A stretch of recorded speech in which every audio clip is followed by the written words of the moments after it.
जी हाँ, आपने बिल्कुल सही सुना कि आपको अपने इनकम स्टेटमेंट को ऑडिट भी करवाना पड़ेगा, अपने बैंक अकाउंट्स को ऑडिट भी करवाना पड़ेगा, दिखाना पड़ेगा कि आपने कितना टैक्स दिया, कितना बनता था, क्या उसमें डिफरेंस तो नहीं है।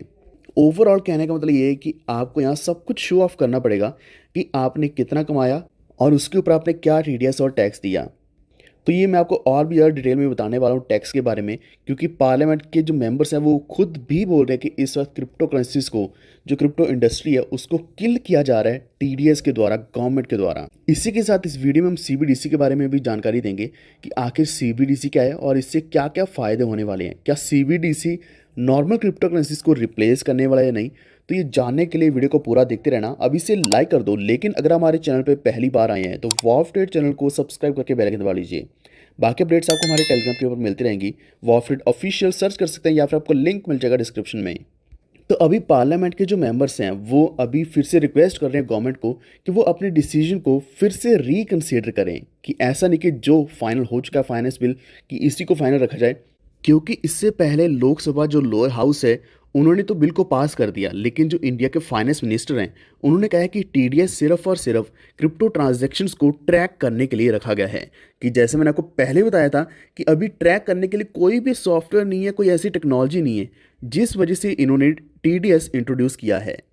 तो आपका चाहे टैक्स गलती से ज़्यादा चला जाता है या कम चला जाता है तो उसको रिकंसाइल कभी भी किया जा सकता है। तो यहाँ गवर्नमेंट आपकी क्रिप्टो करेंसीज को, आपके प्रॉफिट को, आपकी ट्रांजैक्शंस को ट्रैक करने के लिए दो काम कर रही है। पहला तो है टीडीएस, और दूसरी चीज़ जो उन्होंने नई इंट्रोड्यूस करी है वो ये कि 1% टीडीएस तो रहेगा ही रहेगा, लेकिन इसी के साथ आपका जो वर्चुअल करेंसीज में ट्रेड करने पर टीडीएस बनता है वो 10,000 या फिर उससे ट्रांजैक्शंस होने पर बनेगा 1%। लेकिन अगर ये 50,000 को क्रॉस कर देता है तो 50,000 होने पर, अगर आप चाहे इंडिविजुअल हैं या फिर एचयूएफ है या कोई बिजनेस है, तो आपके जो अकाउंट्स हैं उनको ऑडिट करवाना ज़रूरी है अंडर आईटी एक्ट। तो ये और भी बड़ी प्रॉब्लम क्रिएट हो चुकी है कि हमें ऑडिट भी करवाना पड़ेगा अगर हमारे पास क्रिप्टो करेंसीज ज़्यादा हैं या फिर हमारा टीडीएस 50,000 से ज़्यादा है। लेकिन एक चीज़ अच्छी है, जिनका वर्चुअल करेंसीज का अमाउंट 10,000 से कम बनता है एक साल के अंदर, तो उनका टीडीएस भी नहीं लगेगा। ऐसी कुछ और अपडेट्स मैं आपको टेलीग्राम के ऊपर भी देने वाला हूँ। वॉल्फ ऑफिशियल सर्च करके या फिर लिंक के ऊपर क्लिक करके ज्वाइन कर लीजिए, कि अभी हम सीबीडीसी के बारे में बात करने वाले कि आखिर सीबीडीसी क्या है। इसका तो मैं आपको ओवरव्यू देने वाला हूँ, क्योंकि डिटेल में जाएंगे तो आपको शायद समझ नहीं आने वाला।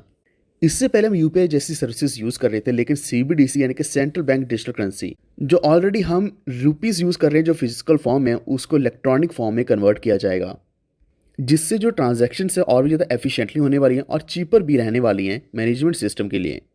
और ख़ास बात यह कि ये जो डिजिटल रुपये आने वाला है ये ब्लॉकचेन टेक्नोलॉजी के ऊपर ही बिल्ड किया जाएगा, और ये 2022-23 का जो साल चल रहा है इसी साल के अंदर आने की पूरी संभावना है, कुछ ही महीनों के अंदर।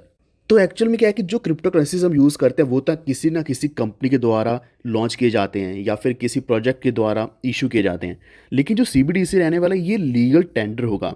यानी कि क्रिप्टो करेंसी नहीं माना जाएगा इसको, लेकिन ये as a legal tender blockchain के ऊपर बिल्ड किया गया, लॉन्च किया जाएगा बाय सेंट्रल बैंक यानी कि आरबीआई के द्वारा लॉन्च किया जाएगा।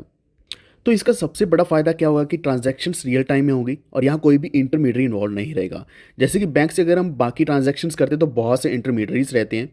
तो उन सर्विसेज की अगर हम बात करें, यूपीआई रहता है, wallet to wallet, NEFT, IMPS, RTGS, तो वो अगर हम सर्विसेज यूज़ करते हैं तो वहाँ कई सारी चेक्स भी होते हैं, तो बहुत लंबी एक हायरार्की होती है जो अप्रूव करती है, तब जाके ट्रांजैक्शन पूरी होती है। तो अगर कोई भी फ्रिक्शन फ्री पेमेंट्स का ऑप्शन है या इनएक्सपेंसिव पेमेंट का ऑप्शन है तो वो इस वक्त सीबीडीसी ही है। इससे सबसे बड़ा फ़ायदा होगा लार्ज कैश का, यानी कि अगर बड़ा कैश ट्रांजैक्ट किया जाता है तो वही अगर सीबीडीसी इस चीज़ को रिप्लेस कर देगा तो वहाँ जो कॉस्ट ऑफ प्रिंटिंग आएगा, हम कैश की बात कर रहे हैं, तो कैश जो प्रिंट किया जाता है उसको ट्रांसपोर्ट किया जाता है, स्टोर किया जाता है, करेंसी को डिस्ट्रीब्यूट किया जाता है, तो इन सभी प्रोसेसेस में बहुत ज़्यादा ट्रांजैक्शनल कॉस्ट हो जाती है। यानी कि अगर ये खर्चे नहीं रहेंगे तो सीबीडीसी इस चीज़ को बहुत ही सस्ता बनाने वाला है। तो इसमें जो आरबीआई है वही लॉन्च करने वाला है, वही इशू करेगा, सभी फंक्शंस को कंट्रोल भी वही करने वाला है।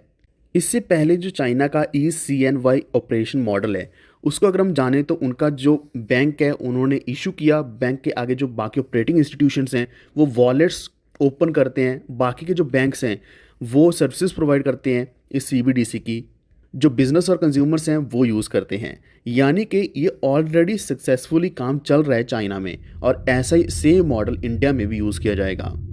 करंटली करीब 91 कंट्रीज सीबीडीसी के ऊपर काम कर रही हैं। जिन्होंने लॉन्च कर दिया है उसमें से है बहामास, नाइजेरिया, बरबुडा, डोमिनिशिया, इसी के साथ सेंट लुसिया। तो कई सारे ऐसी कंट्रीज हैं जिन्होंने ऑलरेडी लॉन्च कर दिया है।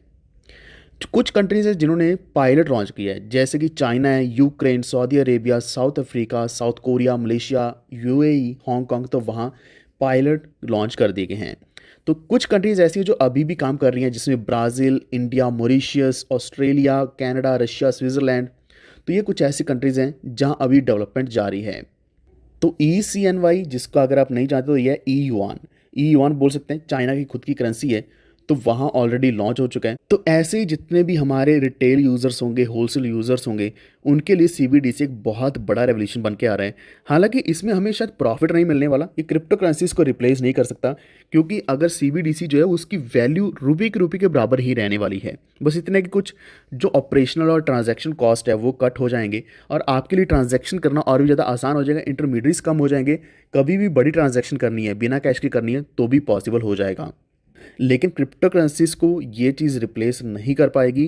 क्रिप्टो करेंसीज हमें अच्छा प्रॉफिट देते हैं, तो वो सच है, जो देते हैं वो देते हैं। आगे आने वाले दिनों में भी क्रिप्टो करेंसीज ही हमें प्रॉफिट देंगी। तो क्रिप्टो करेंसीज को टैक्सेस के द्वारा कैसे बचाना है, अगर आपको ये वीडियो भी चाहिए नीचे कमेंट कर दीजिए। बाकी अपडेट्स आपको मैं टेलीग्राम के ऊपर दूंगा। अगर आपको जानकारी अच्छी लगी है तो वीडियो को लाइक एंड शेयर जरूर कर देना और हमारे चैनल वॉल्फ ट्रेड को सब्सक्राइब करके बेल आइकन दबा लीजिए, ताकि आप तक सारे नोटिफिकेशन सबसे पहले पहुंचते रहें। धन्यवाद।